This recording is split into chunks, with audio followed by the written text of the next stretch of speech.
that will cover both physical and inorganic chemistry. But there will be more emphasis on the periodic table and periodicity. The periodic table and periodicity. The first question, we are starting with the first question, please. Before we continue with our discussion today, please like this video and subscribe to our channel. Do not forget to hit the notification bell.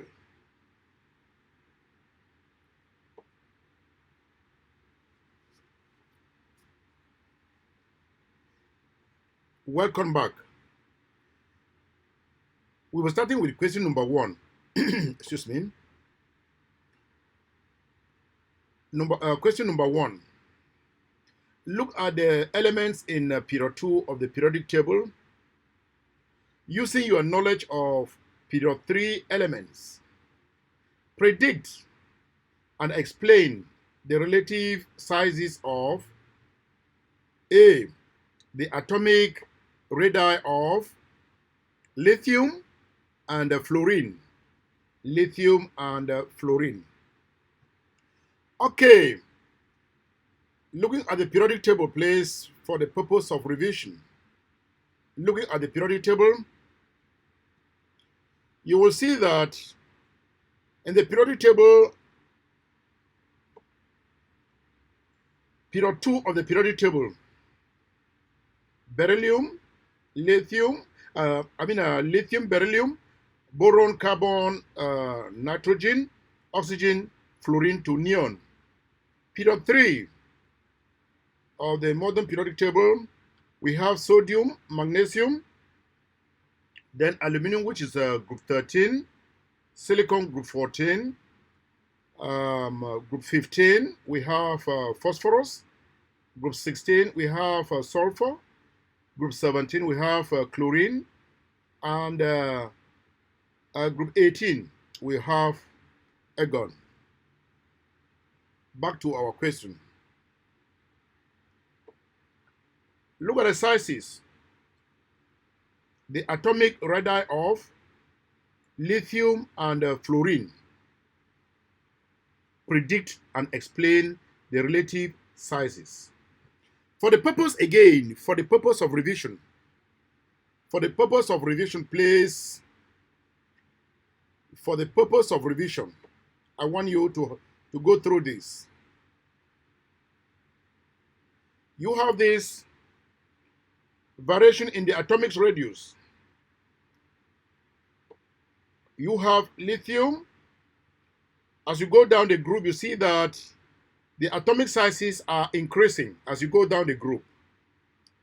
Then again, as you go across the period from lithium to neon, the atomic sizes are also decreasing. The atomic sizes are decreasing. The same thing with period 3. From sodium to argon, the atomic sizes are also decreasing. So now, if we go now to our question paper, please, if we go now to our question paper, the atomic radii of lithium and fluorine. Lithium and fluorine, if you go across the period, that is period 2, you will see that the atomic radius is decreased. The atomic radius is decreasing as you go across the period. The atomic radius is decreasing. Therefore, why? The reason is explain the reason why there is a decrease. So in our answer, we will say lithium, the atomic radius of lithium, the atomic radius of lithium is doing what? Is greater than the one of fluorine. It is greater than the one of fluorine. What will be our answer? Our reason for that? The reason is that the increase in the positive nuclear charge across the period. As you go across the period, there is an increase in the positive nuclear charge. This increasing positive nuclear charge exerts a greater force of attraction on the outer valence electrons, pulling them closer to the nucleus, thus reducing the atomic radii as you go across the period. I have said the atomic radii of lithium is greater than the one of fluorine. The reason is that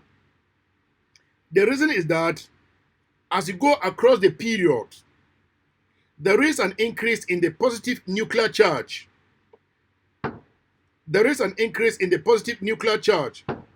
This increase in the positive nuclear charge exerts a greater force of attraction on the outer valence electrons, pulling them closer to the nucleus, thus reducing the atomic radii. Question 1b. The relative sizes of a lithium atom and its ion. Lithium atom and its ion. You will see here that the lithium atom here,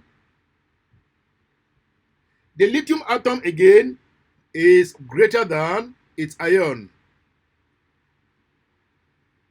The lithium atom is greater than its ion. And the reason behind this is this. Excuse me.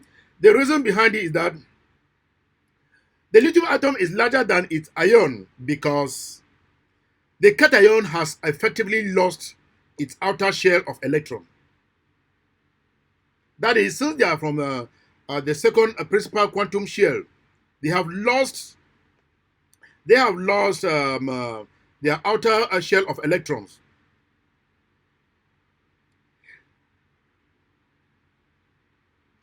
They have already lost the outer shell of electrons. And secondly, there is also less shielding. There's also less shielding of the outer electron in the cation compared to the one in the original atom.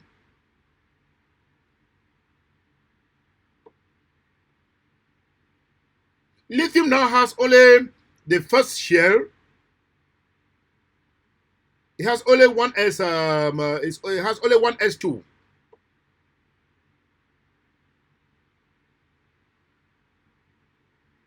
So the second principal quantum shell has been lost.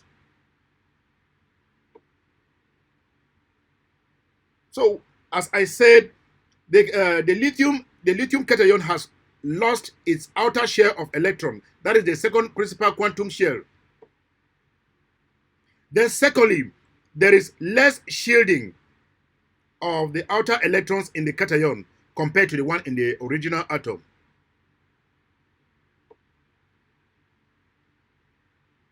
So lithium ion, it has only one orbital, that is 1s2. It has lost the second principal quantum shell. But a lithium atom has two. The first principal quantum shell and the second one. But lithium ion has already lost the second one, it has only one. So there's less shielding. There's less shielding of the outer electrons in the lithium ion compared to the one in the original atom. If you want to look at the one for oxygen, an oxygen atom and its ion. Oxygen atom and its ion, we will have oxygen atom is this one.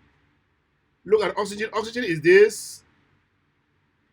And the atom is less than, it should be less than the ion, the anion.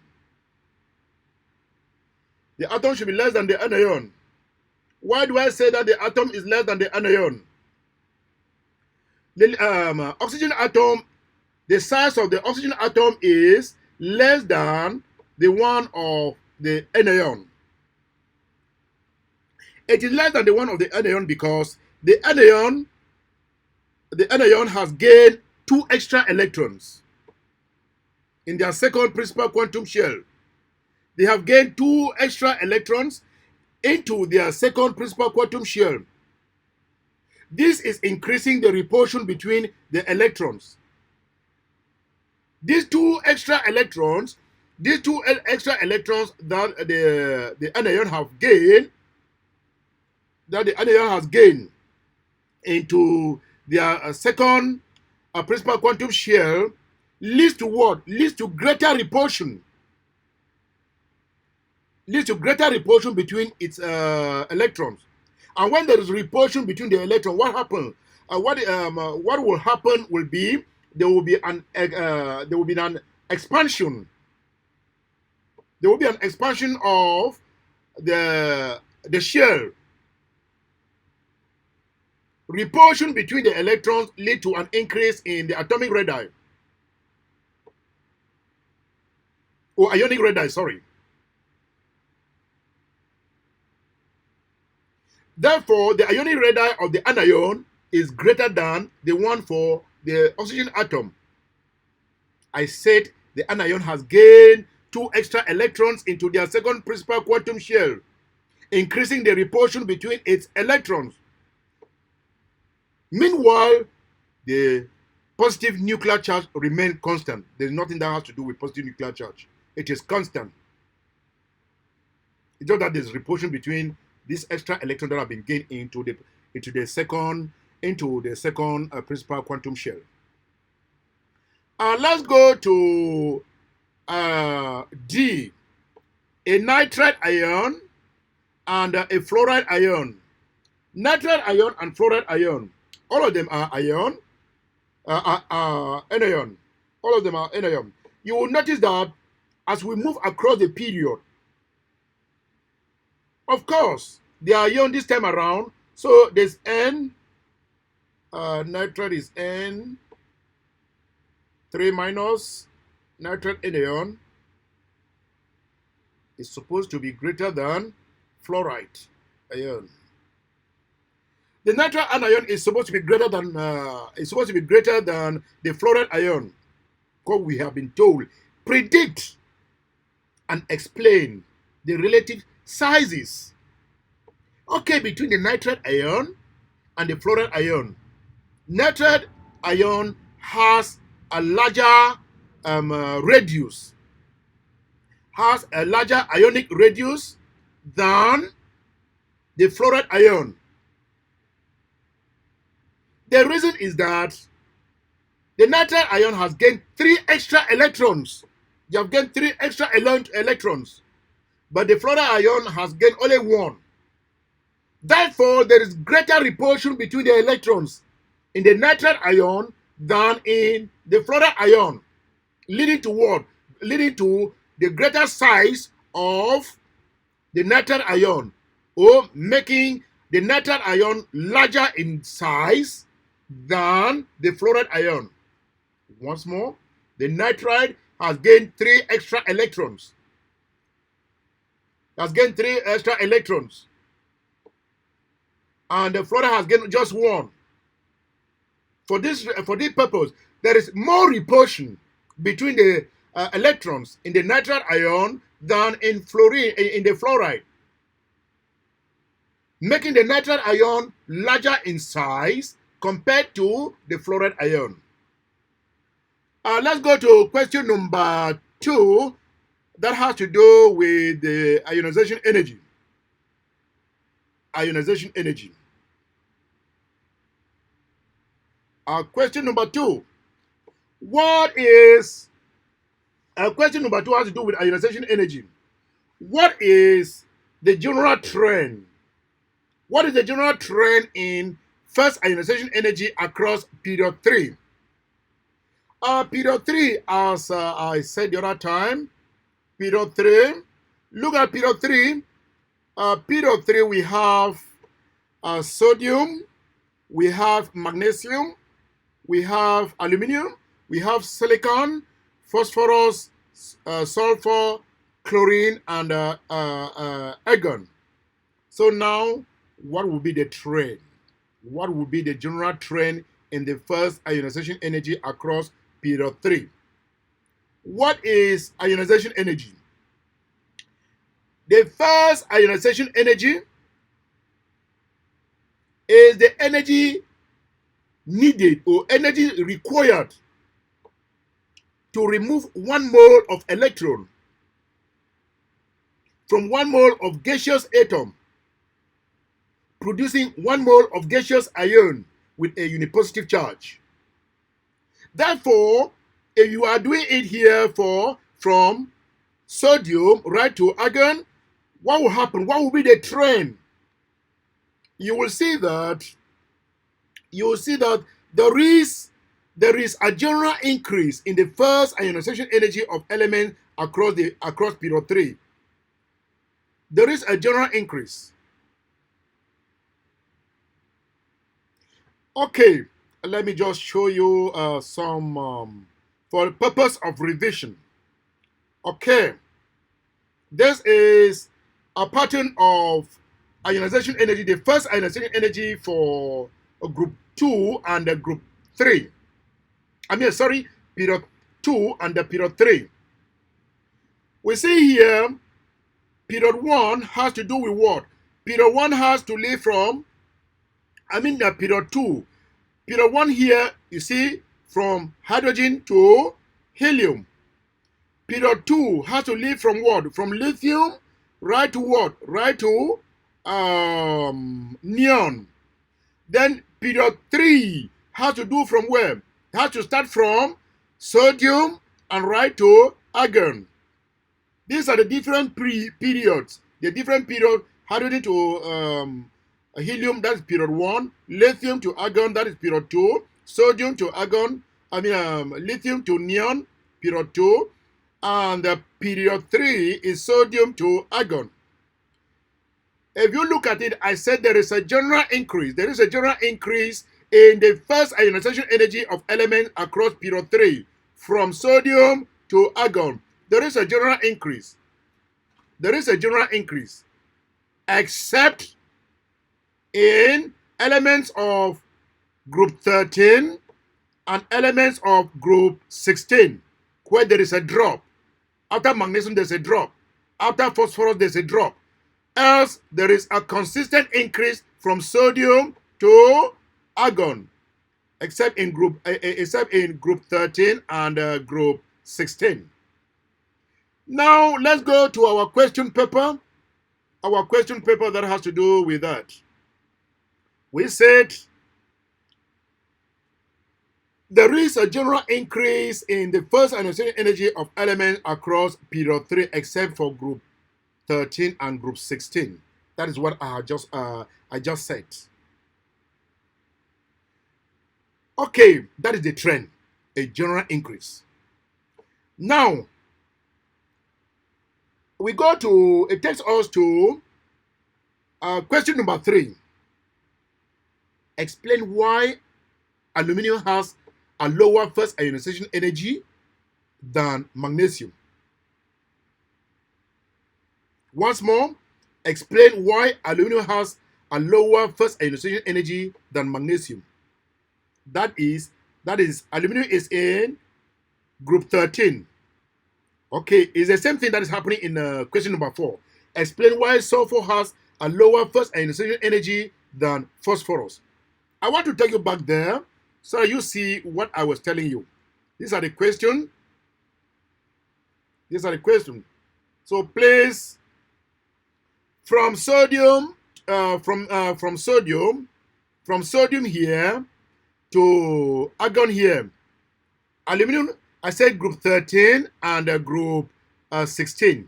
Here they are telling us, explain why aluminum is having a lower ionization energy than magnesium. The same thing they are telling you, explain why sulfur is having a lower ionization energy than phosphorus. So I said there's a general increase from sodium to argon, but there's a drop after magnesium. There's a drop after phosphorus. So what is our reason for this drop? The first thing when you have such a question, is you need to write the electronic configuration of magnesium and aluminium. Then the one that concerns phosphorus and sulfur, you need to write their electronic configuration using the 1s2, 2s2 method. So you write the electronic configuration of magnesium and that of aluminium. If you write the electronic configuration, you will realize that the 13th electron, that is the first ionization energy, the 13th electron in aluminium that is going to be removed is located in the 3p sub shell. It is located in the 3p sub shell, which is further away from the nucleus. Okay. Let me just explain it here for you to understand. This is okay. This aluminum, that's good. This is aluminum here, please. This is aluminum here, and this is magnesium. Using the 1s2, 2s2, 2p6, and 3s2 for magnesium. Aluminum is 1s2, 2s2, 2p6, and 3s2 and 3p1. Okay, they are asking us why. Why is the first ionization energy of aluminum less than that of magnesium? You should know that the 13th electron in aluminum, the 13th electron that has to be removed from aluminum is located in what? It is located in the 3p subshell. That's the one written in red. The 3p subshell is not full. It is not full. So it is located in the 3p subshell, and the 3p subshell is not full, and it is very far from the nucleus. It's very far from the nucleus. Compare the one of aluminum. Aluminum is only with 3s2. 3s2 is full. 3s2 here is full, but the one here in the 13th electron is in 3p, which is not full. It is really unstable. It is really unstable and is further away from the nucleus. We can now conclude that the first ionization energy of aluminum is less than that of magnesium because the outer electron in aluminum is shielded. This electron here is shielded from the attraction of the nucleus by the 2s2 and the 2p6 electrons. 2s2, 2p6, and 3s2 electrons. For that reason, less energy is needed to remove this electron. That is, it all depends on the number of marks that you have been given. The first thing is the electron is located in the 3p subshell, further away from the nucleus. The second reason is this 3p1 electron. This electron is shielded from the attraction of the nucleus by 2s2, 2p6, 3s2, and for that reason, less energy is needed to remove it. Finish. Then, we were told, explain why the first ionization energy of sulfur is less than that of phosphorus. Okay, I go to sulfur again. Sulfur is still here. I can better explain it here again too. I said when you get such questions, the better thing to do is write their electronic configuration. Now, sulfur is a non-metal. You know it very well. If we write the electronic configuration of phosphorus, we will have 1s2, 2s2, 2p6, 3s2, and 3p1, 3p3. The 3p3 in the 3p subshell, we have X, Y, and Z. There's X, Y, and Z. So the 3 electrons in the 3p subshell are into the 3 different orbitals. The 3 p orbitals are what? They are half-filled At least that one is stable to an extent. They are half-filled. Secondly, we write the one for sulfur. Sulfur is 1s2, 2s2, 2p6, 3s2, and 3p2. And this 3p2, if you look at it, the p here, you have the p is on y, and there are 2 electrons outside there. There are 2 electrons there, which are half-filled. So we have one of the X is what? Has 2 electrons. Then the last 2 are half-filled. And it is okay with those ones that are half-filled. But the major reason here is the spin pair repulsion. When you are talking of electron, the first ionization energy of nonmetals. So nonmetals, they get electrons. Nonmetals, they get electrons. You have to think about it. You have to look into whether there is how electrons are arranged in their orbitals.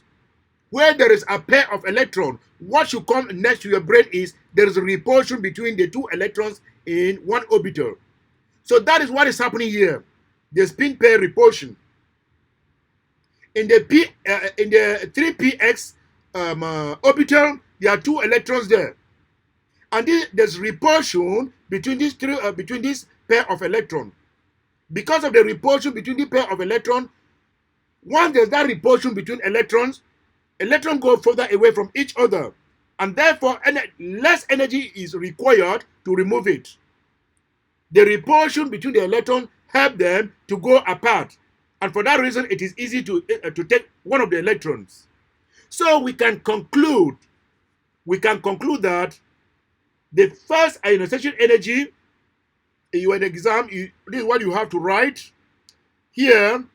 In question number 4, you can say the first ionization energy of sulfur is lower than the first ionization energy of phosphorus because of the spin pair repulsion. That's what is required. The explanation I was giving is for revision purpose. So in exam, it's because of the spin pair repulsion. Then you can go ahead to explain. Just write the answer, spin pair repulsion. Then you explain. You can now say, because electron being removed in sulfur is from the 3p orbital, which contain a pair of electrons. There is extra repulsion between the pair of electrons, resulting in less energy needed to remove the electron. Once more, just say spin pair repulsion, full stop. Then you explain.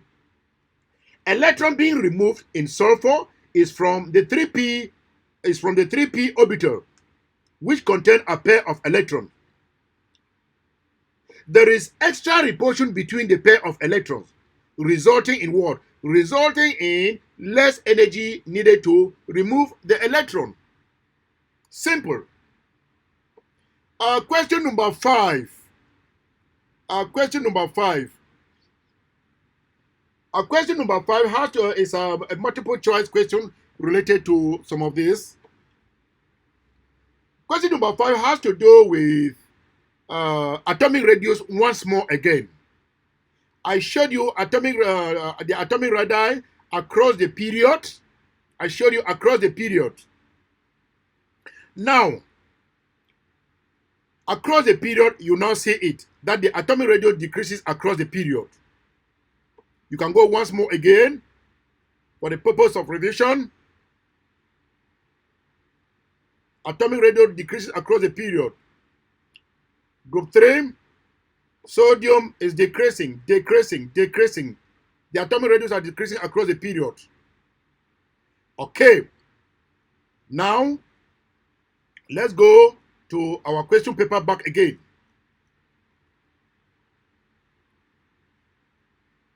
Sodium and sulfur react together to form sodium sulfide. How do the atomic radius and ionic radius of sodium compared with those of sulfur. Remember, atomic radius is decreasing across the period. Meanwhile, ionic radius is doing what? For metals, the ionic radius is doing what? For metals, the ionic radius is decreasing. Meanwhile, ionic radius for cation is decreasing. Then ionic radius for anion is increasing. Once more, for the purpose of revision, take a look at this.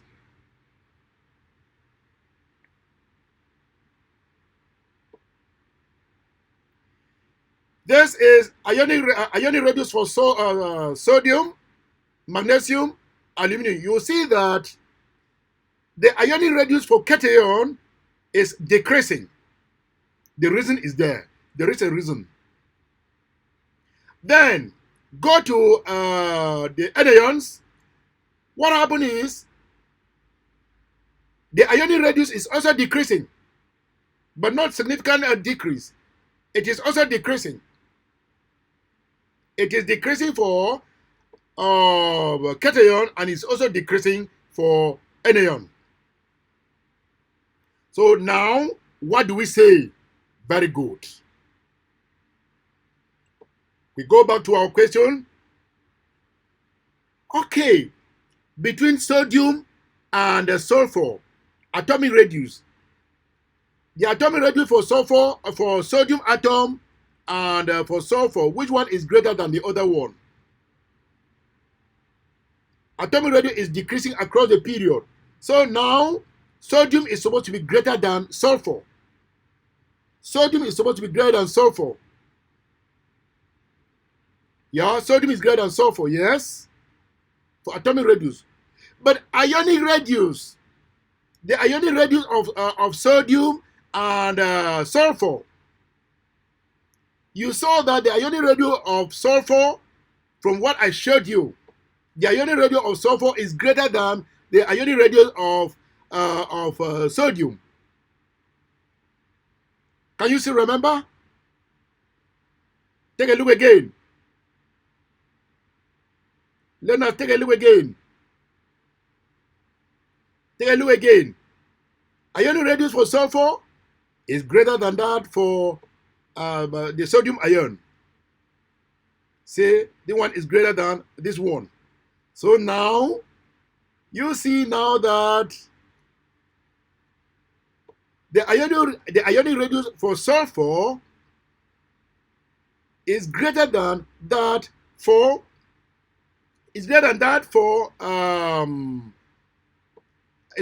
sodium.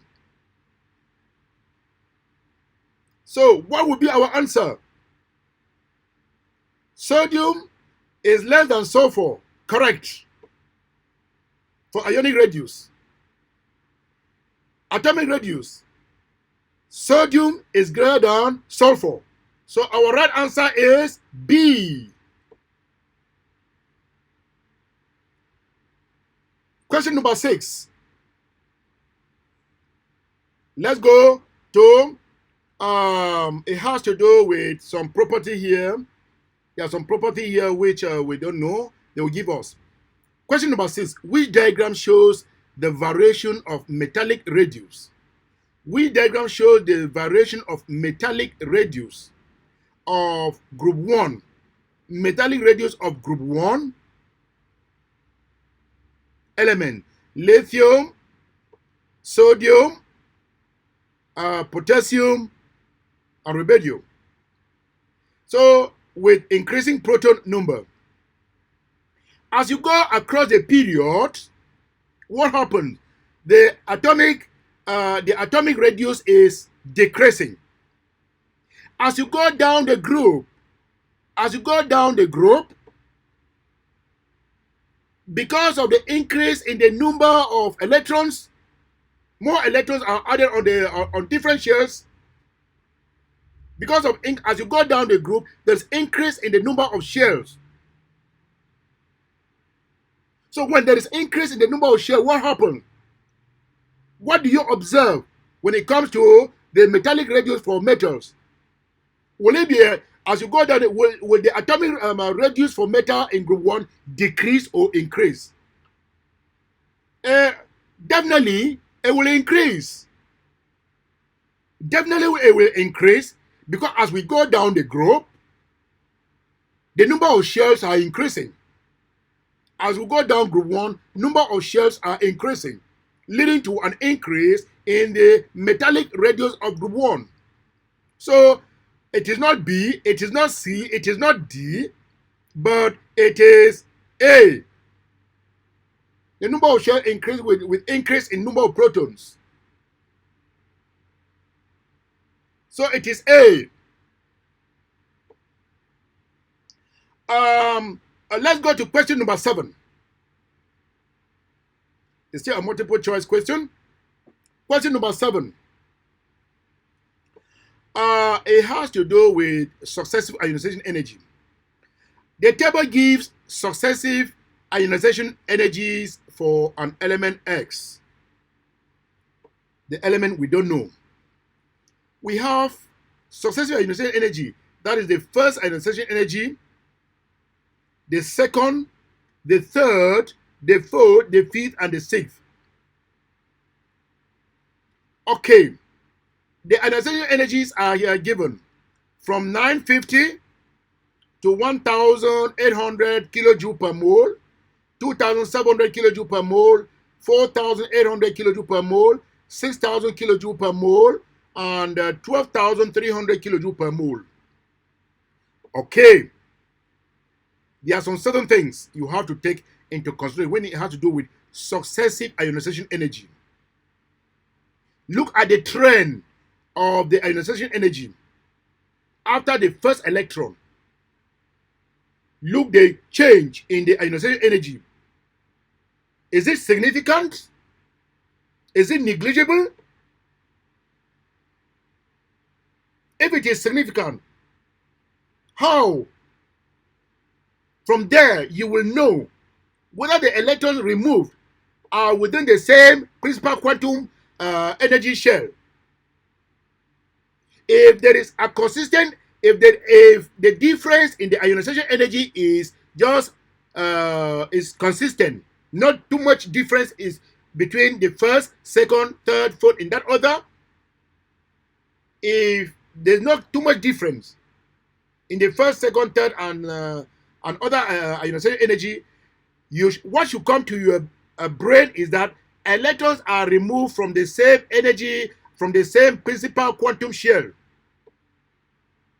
But when there is a hike, after 1 or 2 or 3, when there is a hike, know that the hike is because electron to be removed is from a different principal quantum shell. And from there you will know whether the element is group 1, group 2, group 3, group 4, and group 5. So back to our question. Now we have the first ionization energy, which is 950, and the second ionization energy is 1,800, almost like a half. Then again to 2,700, almost the same trend. The trend is consistent. But suddenly, the first ionization energy, there is a hike. The consistency has been distorted here. After the third ionization energy, there is a hike here when removing the fourth electron. This gives us an idea that the fourth electron is not from the same principal quantum energy level. It is from another one.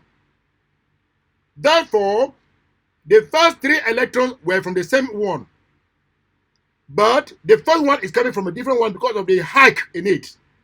And in that case, this element should belong to group 3, should belong to group 13. What we usually call group 3 in the former periodic table. In the modern periodic table, we call it group 13. This should belong to group 13 of the periodic table.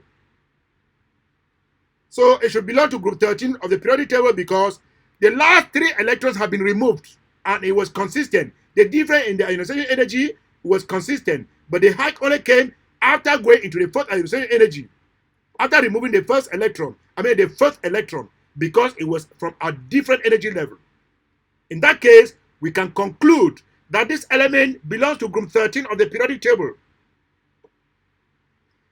And if all elements from group 13 of the periodic table, for example, aluminium, will have 3 rota or thing like that. They have 3 electrons. So now, what could be the formula of chloride of X?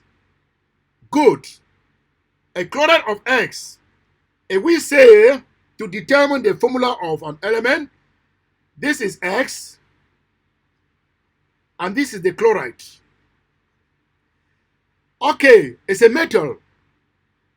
And a metal of group 3, as we have deduced from our ionization energy, should have what? A plus 3. Our chloride is -1. For us to have determine our formula, we will not do what? We have to swap. Comes here. It will not be XCl. So now it will be 3 here, the 3 comes here, and this one comes here. Ignore the signs, the minus and the positive. So now we will have what? We will have X, only one X, and we will have what? 3 chlorides. So this is what is supposed to be formed. And in that case, let's go to our answers. And if we go to our answer, examine our answer very well. It is not A, it is not B, but answer number C is right. So our answer is C. Let's go to question number 8. Question number 8. The diagram shows the first ionization energy of 11 consecutive elements. 11 consecutive elements. You see the graph there. You will see the first ionization energy on the y-axis and the atomic number on the x-axis. Which type of elements are labeled X and Y? I told you last time, for the purpose of revision, let me watch this once more. I told you, you look at this trend, go to your textbook, you will see this trend there. From hydrogen to helium, this is period 1. This is period 1. Then from lithium to neon, this is period 2. From sodium to argon, this is period 3. And from potassium up this way, we are going to period 4.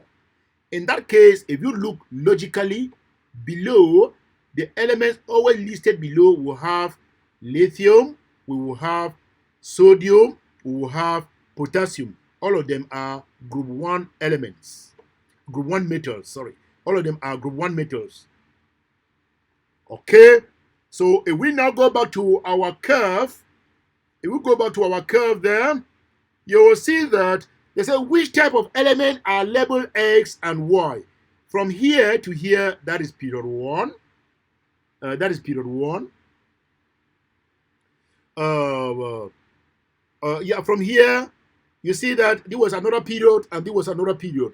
So in that case, I told you at the bottom, lithium is somewhere here, this is sodium here, and this is potassium here. So all of them are group 1 metals that are the least. Group 1 metal are the least in the first ionization energy. So now let's go to our answers. Which type of element are X and Y? Group 1 metals, group 2 metals, halogens, noble gases. We now say it is A because they are group 1 metals. Group 1 metals. A, group 1 metals. Okay, number 9. Number 9. The following graph shows the variation of property of the first 20 elements in the periodic table. with the atomic number of the elements. Atomic number of the elements. You will see this property here. You will see this property here. A property is this is like, it could be ionization energy, it could be melting point, it could be a melting point, it could be electrical conductivity. So these properties are always plotted against the proton number or the atomic number. So all the curves we have been seeing, they are properties that are being plotted against the atomic number. So the property here we don't know, but you have to interpret the curve. You should be able to interpret the curve. Remember here, this is 1, 2, 3, 4. Okay, you see that. Okay, at group 4, at 4, you see that there's a high increase in that property. Then the property drops back to what? To a 7. The property drops back to 7. So you will see that there is a consistent. If you see that, then group 7 to 7 to 10. Group 7 to 10, you see that that property is lowest. Then from 11, that is from sodium, it starts increasing again, increasing and dropping, increasing. Then 14, that's where there is silicon. It is right up. Then it drops again, right down, and start decreasing. You will see that at 10, you will see that it is lowest. At 18, you will see that it is lowest. Only where there are noble gases, it is lowest. Where there are noble gases, lowest where there are noble gases. So it now has to explain. It has to do with bonding. It has to do with melting points and all things like that. So now, we now say noble gases, they have, that property is lowest in noble gases because they have very weak intermolecular forces. That property is highest when it has to do with metalloids, especially something like silicon. In that case, that property, is it atomic radius? No. Is it the first ionization energy? No. Because we say ionization energy is increasing. Okay. Is it the ionic radius? No. The only property that is to fit into this, based on what I have just explained, is the melting point. Because if you look at it, the melting point melting point of these elements here from 7, 8, 9, 10, all of them have simple molecular structures or simple covalent structures, and the molecules are held together by weak intermolecular forces. Therefore, it's very easy for them to melt. But silicon here has a very high melting point, because of the 3D structure in it.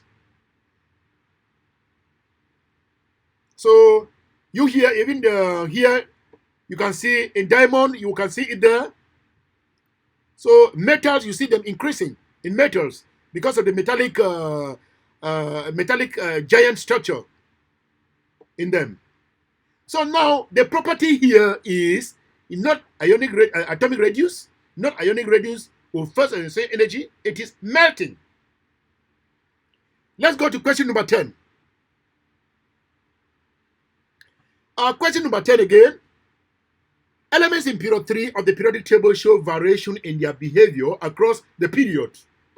The bar chart below shows variation of melting points of the elements across period 3. Okay.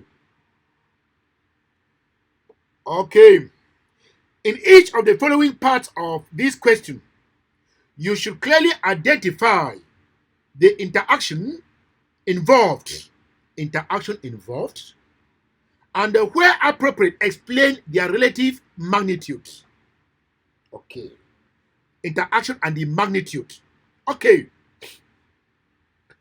look at this periodic table here. Period 3. Question number 1. Explain the general increase in the melting point from sodium to aluminium. Sodium to aluminium. What can we explain from sodium to aluminium? You will see here that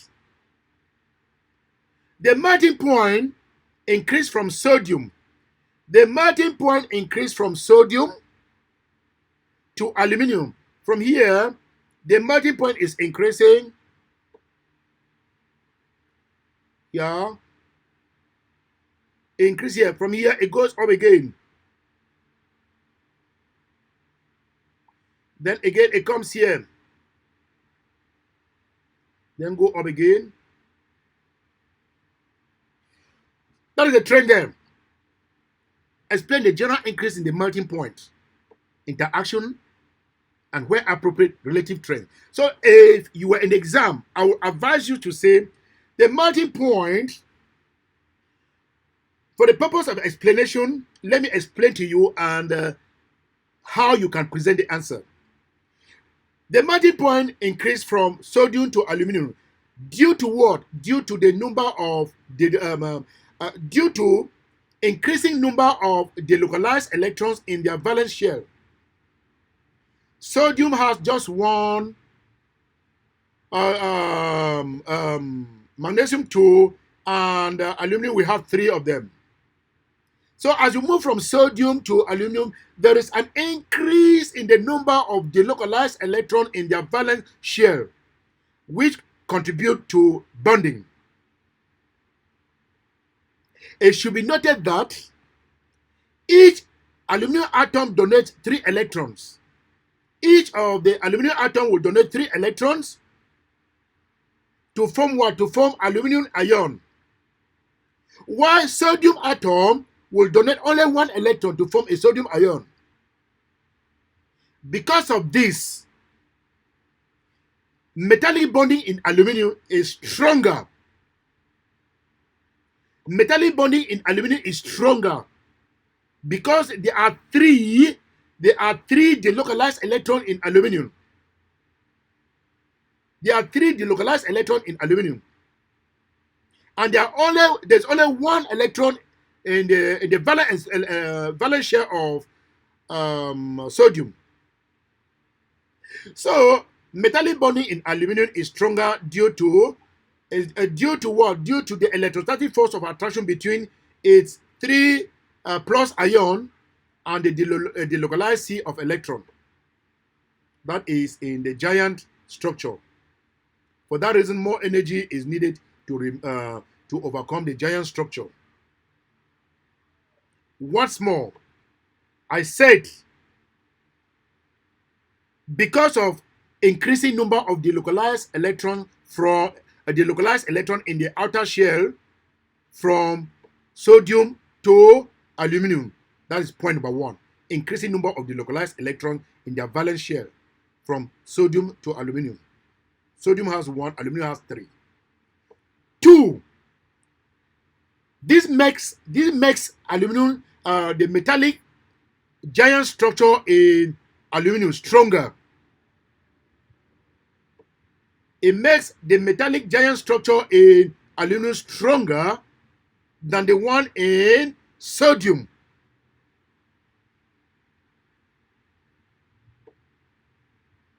So you can go then question number 2. Explain the variation of melting point from phosphorus to what? To argon.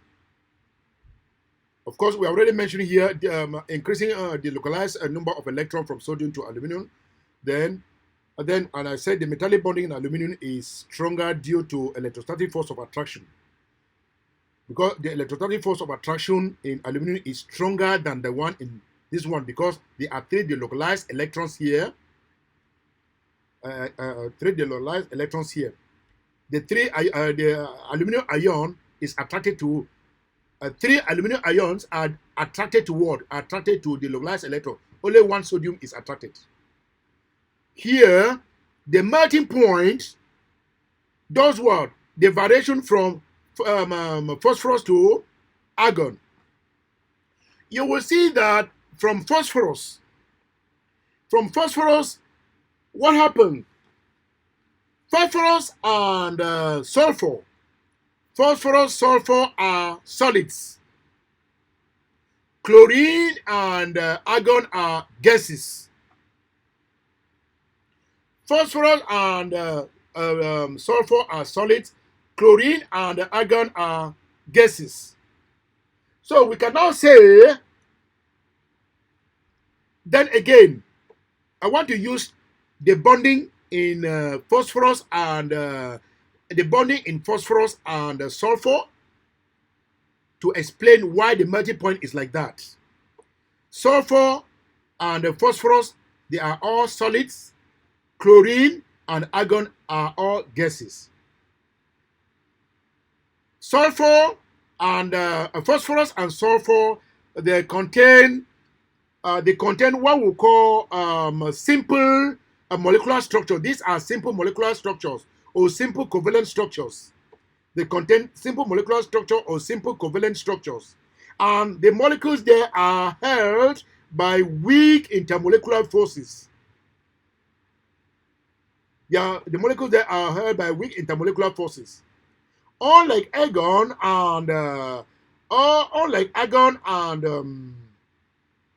and chlorine, they are all gases, and the forces that hold gaseous molecules are weak van der Waals forces. So sulfur and chlorine and argon are more weaker than phosphorus and sulfur. So we cannot explain that the melting point increases from phosphorus to sulfur because they have simple molecular structure that are held together by weak intermolecular forces, but decreases to argon because the forces holding gaseous atoms together in argon are very weak van der Waals forces. Again, it increases from phosphorus to sulfur because they have simple molecular structure that are held together by weak intermolecular forces. Then again, it decreases to argon because the forces holding gaseous atoms together in argon are very weak van der Waals forces. Okay, it takes us to the second part of it.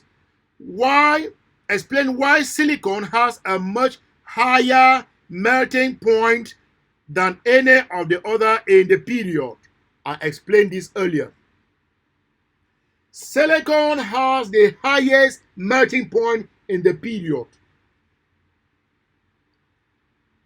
Our reason is this. We have to use the structures. Remember, from sodium to aluminium, they are all metals. They have what we call metallic giant structures. Then silicon alone, it has what we call giant covalent structure or giant molecular structure. Then from phosphorus right down to chlorine, we have but simple molecular or simple covalent. Then argon is a single atom. So now for silicon that has a giant molecular or what we call giant covalent structure, it is because of the tetrahedral arrangement of the sulfur silicon bond. Therefore, more energy is needed to overcome the force of attraction between the bonds.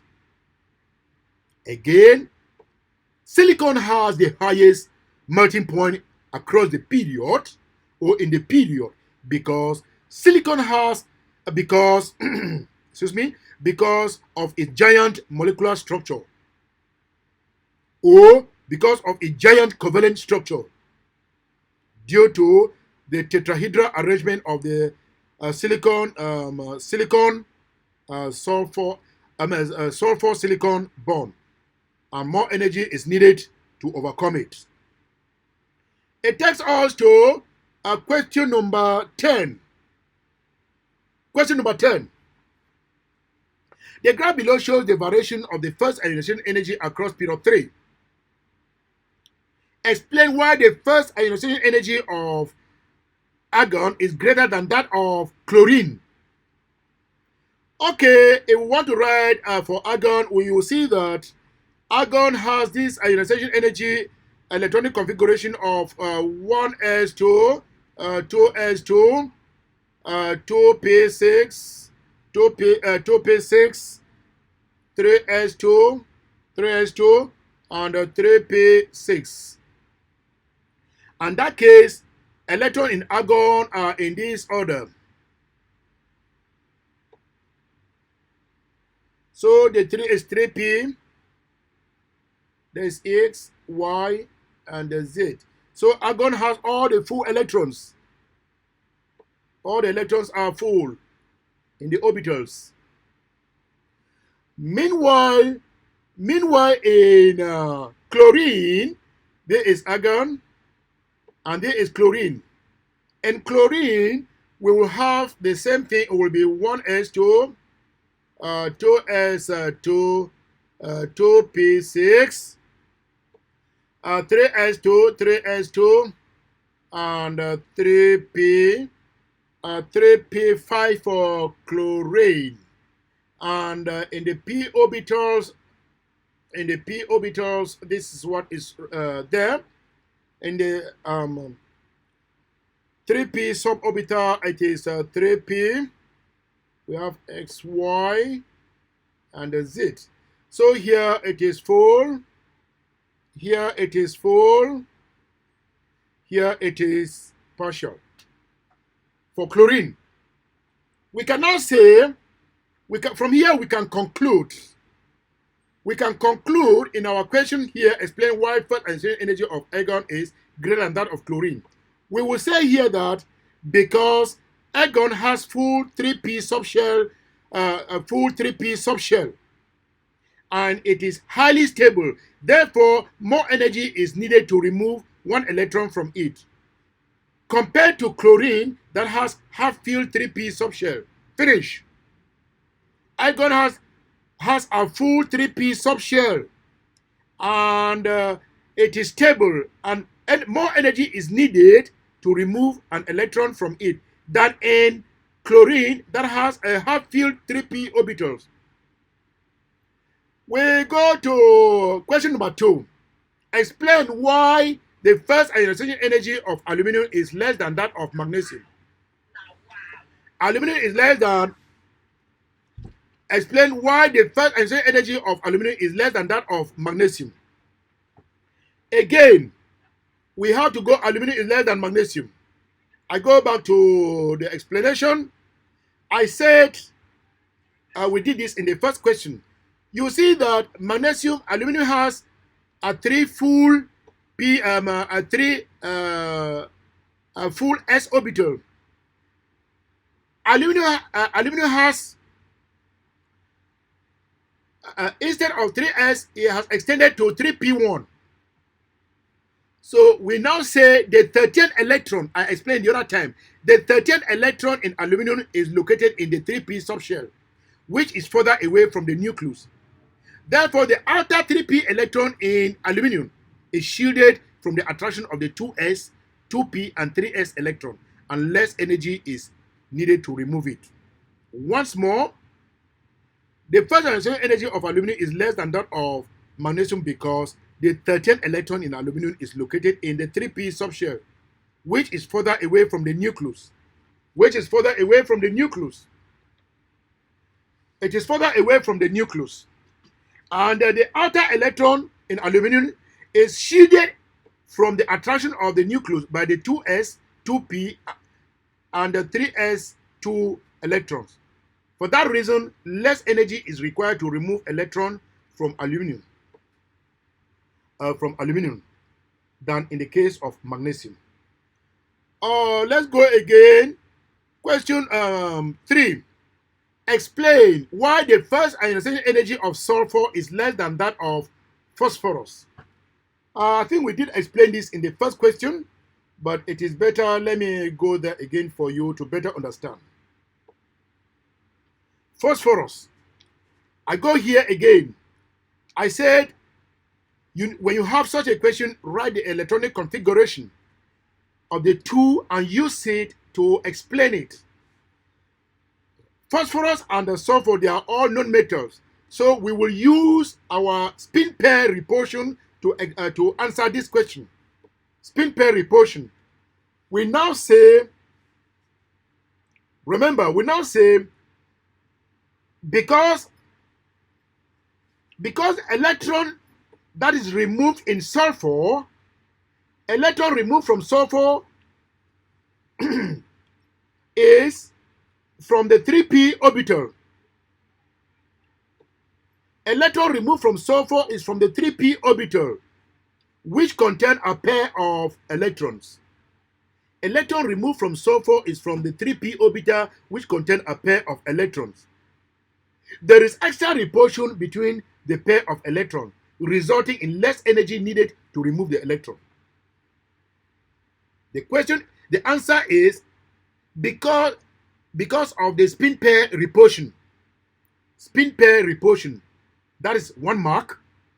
Our explanation: because electron removed from sulfur is from the 3p subshell that contains a pair of electrons. There is extra repulsion between this pair of electrons, resulting in what? Less energy needed to remove electron. That is what you are supposed to do it. Mention spin pair repulsion first, then you explain. Okay, it takes us to question number 10. 10b. The graph below shows the variation in the first ionization energy across period 3. I think we have just done that, sorry. Question number 11. Explain what is meant by the term periodic property. Periodic property. Question number 11. What is meant by the term periodic property?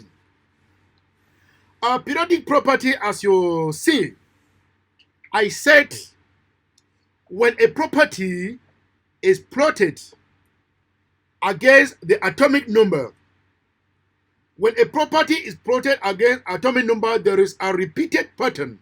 There is a repeated pattern in the period, across the period.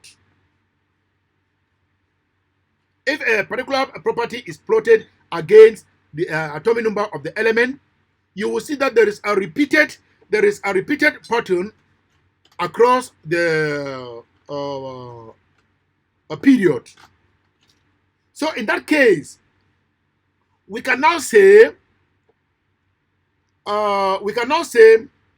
periodic property is when the property is plotted against the atomic number.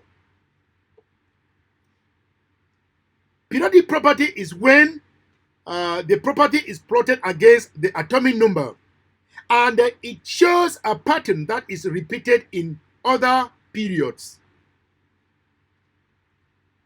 What is meant by the term periodic property? This is when the property is plotted against the atomic number, and it shows a pattern that is repeated in other periods. That is all what you are supposed to say. When the property is plotted against the atomic number and it shows a pattern that is repeated in other periods. That's all. Okay, here, realize that there is a particular pattern here. It goes up, drop, up, you drop. Okay, now, we said something here. Okay, identify the property. Which property has this? We saw that in one of our questions, we said that there's a particular property that gives a consistent increase across the period, except in group 13 and group 16. Here, there is a group, here we have group 1. You say that this is 11. That is sodium, magnesium, and aluminium. Here, yeah, that's good. Here we have, this is argon, yeah, and we have, this is sulfur here, and that is it. So you will see here that it drops here for one reason or the other. So the property identified here, if you go back again for the purpose of revision, if you go back again, you will see that this is our first ionization energy. The property here is the first ionization energy. If we go back to here, you see that it's the first ionization energy. So the property there that is increasing consistently apart from group 13 and group 16 is, the property here is first ionization energy. First ionization energy. Explain the overall trend across the period. Okay. You see the overall trend is the majority. What have you seen? What is measuring as you move across the period in this trend here? The first ionization energy. We are going to use the first ionization energy to explain it. We now say there is a general increase in the first ionization energy across the period because the increasing nuclear charge and the decreasing atomic radius increase the force of attraction between the outer electrons and the nucleus, except group 13 and group 16, making it difficult to remove the first electron. You have to explain the trend. Explain the overall trend. You have to give the trend that there is an increase across the period, and you give the reason. I said the trend is there is a general increase in the first ionization energy across the period. The reason is this: because the increasing nuclear charge and decreasing atomic radius increase the force of attraction between the outer electrons and the nucleus, except group 13 and 16, making it difficult to remove the first electron. Now, it takes us to question number 12. Question number 12. The variation of melting point and atomic number, melting point with atomic number for period 2 and period 3 is shown in the graph below. Explain what is meant when we say melting point is a periodic property. Melting point is a periodic property. Okay, we have just mentioned periodic property there. Explain what we meant when we say a melting point is a periodic property.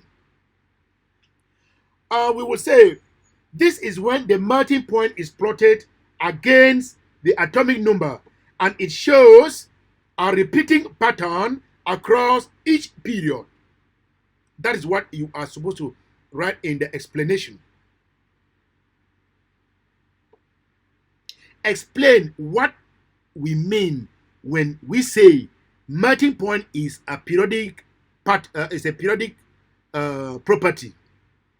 I said this is when the melting point is plotted against the atomic number. Is plotted against the atomic number, and it shows a repeating pattern across each period. There are two periods, period 2 and the period 3. So that is how you are supposed to explain when we say periodic pattern. Okay, it takes us to B1. Explain the following: the melting point of silicon is much greater than that of phosphorus. I think we explained that in the first question, but here I'm going to repeat it. Explain the following: the melting point of silicon is much greater than that of phosphorus.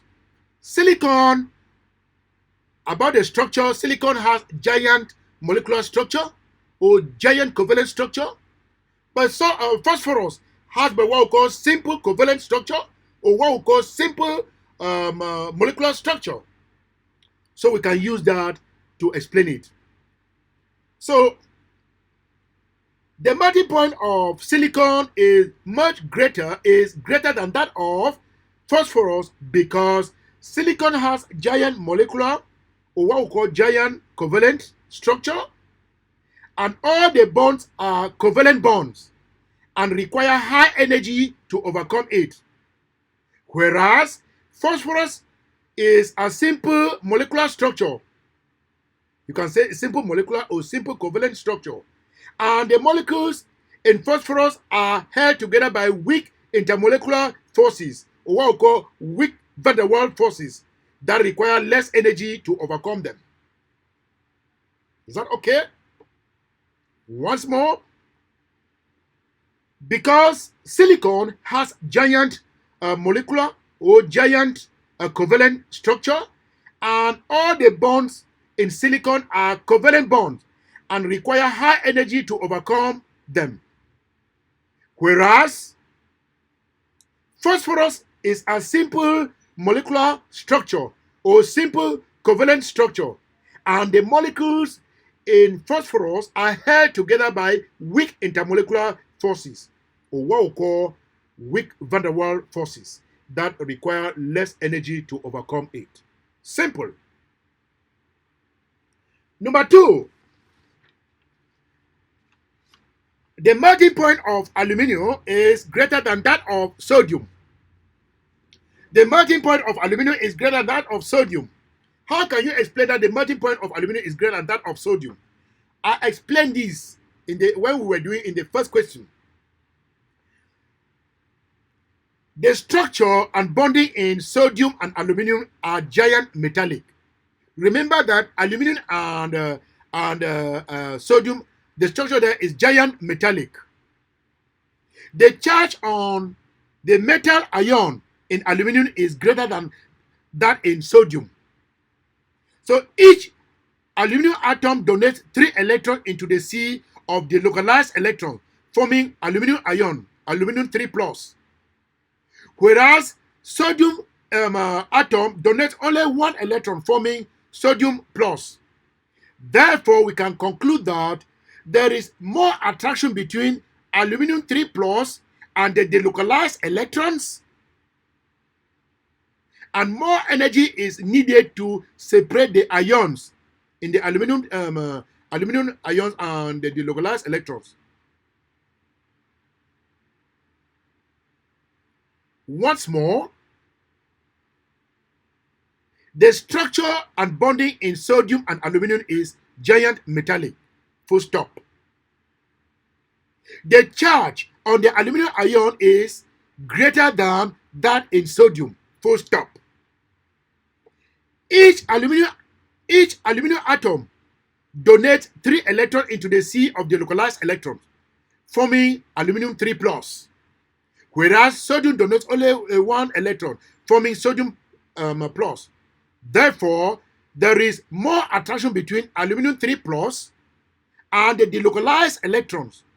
Hence, more energy is needed to separate the ions and melt the aluminium. That is all. That's why it has up to 5 marks. Now it goes to 13.1, A1. 13 A1. It says describe how the atomic radius varies across period 2 and the period 3. Period 2 and 3. About the atomic radius. It is just simple. Describe how the atomic radius vary across period 2 and period 3. We in our previous in the answers we gave the other time, we said atomic radius decreases across the period. So whether it's period 2 or period 3, atomic radius decreases. So we can say it decreases across the period. Then A2, explain this trend. Explain why it decreases across the period. We can explain, our explanation is this. Across the period, the nuclear charge increases. Attractive force on the valence electron also increases. Thus, the electrons are pulled towards the nucleus, decreasing the atomic radius. Again, across the period, the nuclear charge, across the period, the nuclear charge increases. Attractive force on the valence electron also increases. Therefore, the electrons are pulled towards the nucleus, decreasing the atomic radius. So please make sure you talk about the nuclear charge. Make sure you talk about the attractive force between the nucleus and the valence electrons, and then finally how they are being pulled to towards the nucleus, reducing the atomic radius. B1. Describe B1. Describe how the atomic radius varies down each group of the periodic table. If you can remember, as you go down the group, I told you that as you go down the group, the number of shells are increasing as a result of increasing number of electrons. So as you go down the group, B1, the atomic radius increases down the group. The atomic radius increases down the group. B2, explain this trend. That is the reason. Give the reason why it increases down the group. The reason is simple. I said the reason is as you move down the group, the number of electron shells increase due to increasing number of electrons. As you move down the group, the number of electron shells increase due to increasing number of electrons. And the last question we are going to cover is on the acid-base nature of solutions. Question number 14, which was question number 4 on the question paper. A. Describe the acid-base nature. Describe the acid-base nature of the solutions obtained when the following compounds are added to water. Reactivity of the compounds with water. Use equation to illustrate your answer. The first thing is describe the acid-base nature. Is it acid or is it base? When the solutions are added to water, say whether it is an acid or it is a base. And it is based on our reaction, our equation. So the answer, there are 2 marks each. If it is an acid, you write whether it is an acid. Then your equation will be the second mark. So, okay, when the following compounds are added to water. 1. Sodium chloride. For sodium chloride, if I react sodium chloride with water, let me see. You will see that sodium chloride, which is solid, in water, I will definitely give sodium ion, that is an aqueous solution, plus the chloride ion, or be with the chloride ion.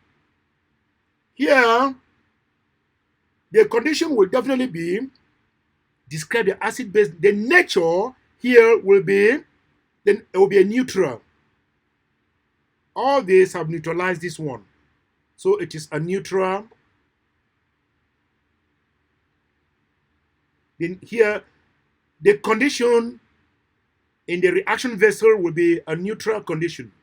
The solution will be neutral when sodium chloride is added to water.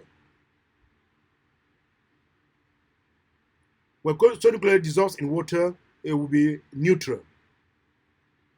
Now, okay, that is 1. With 2,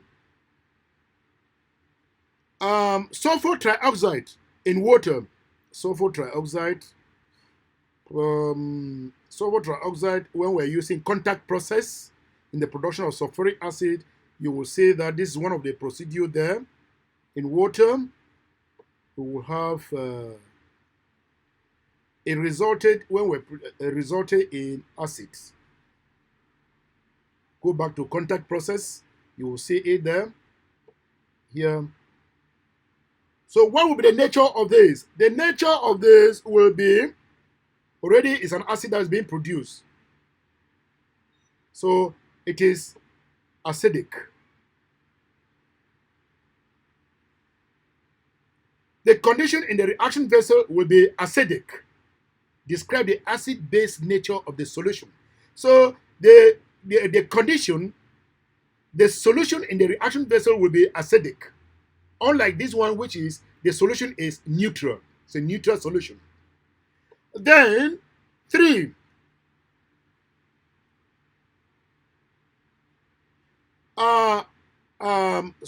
Sodium oxide. Sodium oxide is a basic oxide. Sodium oxide is a basic oxide. Remember when we're treating oxides of metals, these are basic oxides, especially group 1. When they react with water, they produce alkaline solutions, very strong alkaline solutions. Remember when we're doing that, we saw that when basic oxides of group 1 metals, when they react with water, they give strong alkaline solution. And let's see it here. Plus water here. I'm writing the equation because equations are very, very important. They have said we should use the equation, and they will definitely carry marks. They will carry marks. So we will have sodium hydroxide. And you know sodium hydroxide is a strong alkaline. That's a very strong alkaline. It's a strong alkaline solution. In that case, yes. In that case, there's the condition here. So it is a strong alkaline solution. We will say you can either call it basic. The solution in the reaction vessel is a basic solution, or what we call alkaline solution. Alkaline solution. And the last one will be reaction with phosphorus 5 or phosphorus pentachloride. Phosphorus 5 chloride. It will be 4, which will be PCl5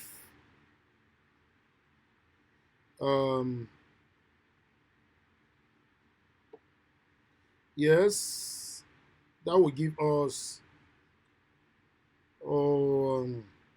when we're doing hydrolysis of chlorides, phosphorus chloride, we saw the hydrogen fumes. So you will see something here like this. PO4. Of course, this is aqueous. 5 hydrogen chloride. In this case, this is gas. When we're doing the hydrolysis in our previous video, white fumes. We'll see white fumes. It could be also aqueous. You can it could also be aqueous. Since it is in water, it could also be aqueous. White fumes of hydrogen chloride could be gas or aqueous. Remember, this is phosphoric acid that has been produced. So in this condition, where phosphoric acid is being produced, in that case, the solution is acidic. The solution is acidic. So once more, learners, these questions, there are some of these questions, when you have them, you need, like in the case of first ionization energy, you need to write the ionization energy, the electronic configuration of each of the atoms, and then compare them. But for non-metals, I told you, you have, when it has to do with when it has to do with anions for ionic radius, repulsion comes in. But if it has to do with ionization energy for non-metals, spin pair repulsion comes in. Then a nuclear charge across the period, increasing nuclear charge across the period is one factor you have to use in your explanation. So thank you very much for these questions. Once more, you can watch our video on the periodic table and the periodicity, and you will have more of this there.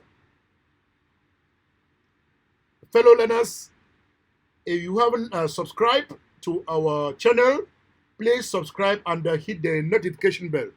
Thank you. Wishing you good luck.